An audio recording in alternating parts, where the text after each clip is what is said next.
आज हामी एकदमै सामान्य तर स्वास्थ्यको लागि फाइदाजनक कुरा गर्नेछौँ। तपाईँ हाम्रो घरमा यत्तिकै उम्रिने यो पुदिना गार्निसको रूपमा मात्र नभई स्वास्थ्यको लागि पनि लाभकारी हुन्छ। यसमा भाइटामिन ए, सी, आइरन, फोलेट र इसेन्सियल ओइल जस्तै मेन्थोल, कार्बन पाइन्छ।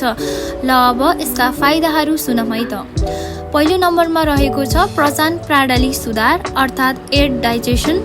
पुदिनाले हाम्रो डाइजेसनलाई सुधार गर्न मद्दत पुर्याउँछ। यसको सुदिङ प्रपर्टिजले गर्दा पेटको मसल्सलाई शान्ति पार्छ र पेटको ग्यासलाई पनि कम गर्न मद्दत गर्छ। अर्को रहेको छ इम्युन सिस्टम बुस्ट गर्ने। पुदिनामा एन्टिअक्सिडेन्ट भरपुर मात्रामा पाइन्छ, जसले गर्दा हाम्रो इम्युन सिस्टमलाई पनि बलियो बनाउँछ र साथै इन्फेक्सन, इलनेस जस्ता कुराहरूबाट पनि जोगाउन मद्दत गर्छ। अर्को रहेको छ टाउको दुखाइ कम। पुदिनाले टाउको दुखाइबाट राहत पुर्याउन सक्छ, विशेष गरी तनावजन्य टाउको दुखाइ। अर्को छ मुखमा आउने गन्ध हटाउँछ। यसमा भएको एन्टिब्याक्टेरियल प्रपर्टिजले गर्दा गन्धहरू हट्छ र ओरल हेल्थलाई इम्प्रुभ गर्न सहयोग गर्छ। अर्को छ वेट लस गर्न पनि मद्दत गर्छ, स्ट्रेस एन्जाइटी पनि कम गर्न मद्दत गर्छ। Thank you, hope you found this video effective.